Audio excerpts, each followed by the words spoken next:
श्रीराम जय राम जय जय राम. सद्गुरू श्री ब्रह्मचैतन्य गोंदावलेकर महाराज यांची प्रवचने म्हणजे जणू वेदमंत्रच.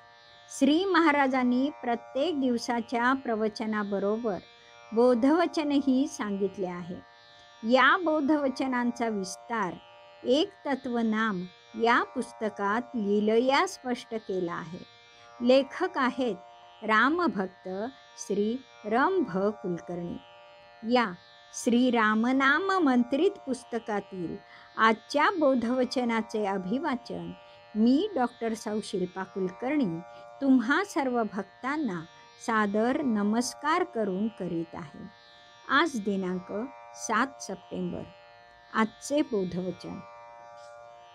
पैसा हा नीतिधर्मानेच मिळवावा, तो वाटेल त्या मार्गाने मिळवणे इष्ट नाही. श्रीराम. यस्यास्ति वित्तं स नरः कुलीनः, स पंडितः श्रुतवान् गुणज्ञः, स एव वक्ता स च दर्शनीयः, सर्वे गुणाः कांचनम आश्रयन्ते. अशी एक सामान्य कल्पना आहे की ज्याच्याजवळ खूप संपत्ती आहे तो पुरुष कुलीन, कीर्तिवान, गुणी, वक्ता, देखणा असा समजला जातो.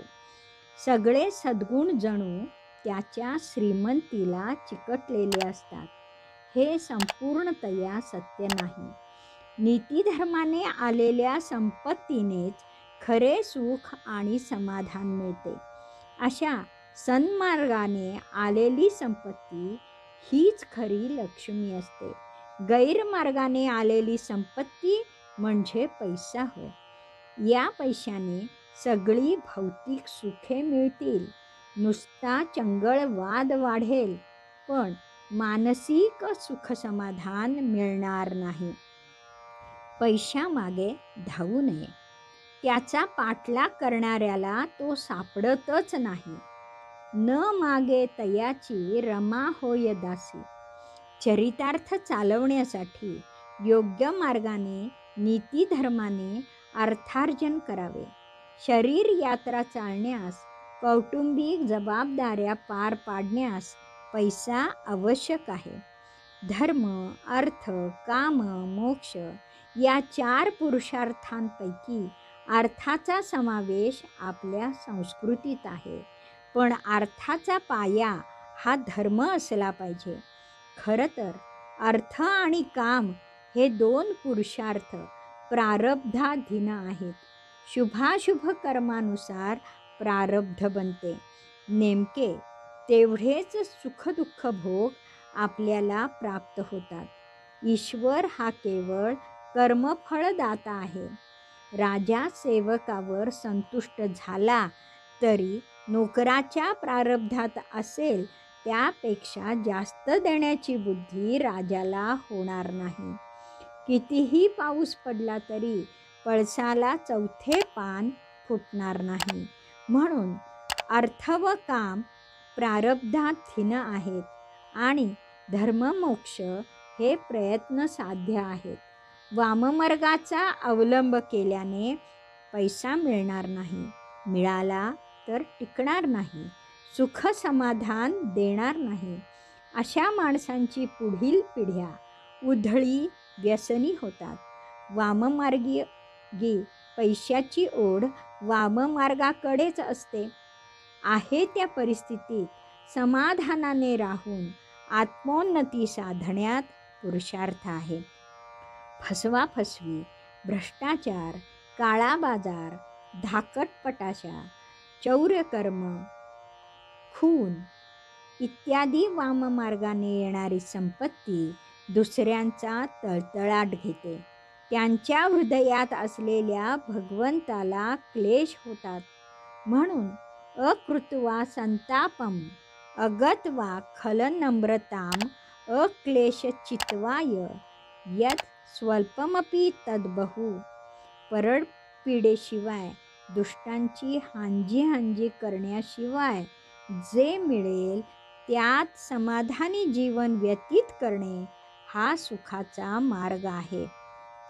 तुकाराम महाराज म्हणतात, जोडोनिया धन उत्तम व्यवहारे उदास विचारे खर्च करी. उत्तमची गती तो एक पावेल उत्तम भोगील जीव खाणी.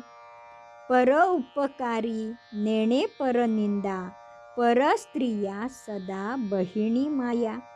भूतदया गाई पशूंचे पालन तान्हेल्या जीवन वना माझी. शांती रूपे नव्हे कोणाचा वाईट वाढवी महत्व वडिलांचे. तुका म्हणे हेची आश्रमाचे फळ परमपद बळ वैराग्याचे. उत्तम व्यवहाराच्या पैशाने गृहस्थाश्रम यशस्वी होतो. सध्याच्या काळात भ्रष्टाचार आणि घोटाळ्यांनी उच्चांक गाठला आहे. मूढभर लोक संपत्तीत लोळत आहेत. बहुसंख्य लोक अन्न वस्त्र निवारा अशा प्राथमिक गरजांपासून वंचित आहेत. आपल्या व समाजाच्या हितासाठी तुकाराम महाराजांचा उपदेश लाख मोलाचा आहे. पण तरीही आजच्या या भ्रष्टाचारी अंधकारात एक आशेचा किरण चमकला. 20 कोटी रुपयांच्या मोबदल्यात एका खेळाडूने मद्याची जाहिरात करण्यास नकार दिला. हेच बीज समाजात वाढून विशाल वृक्ष व्हावा. अनन्याश्चिंतयन्तो मां ये जना पर्युपासते तेषां नित्याभियुक्तानां योगक्षेमं वहाम्यहम. या भगवत वचनावर विश्वास ठेवून पैसा हा नीती धर्मानेच मिळवावा, तो वाटेल त्या मार्गाने मिळवणे इष्ट नाही, हे ध्यानी धरावे. श्रीराम समर्थ. जानकी जीवन स्मरण. जय जय राम.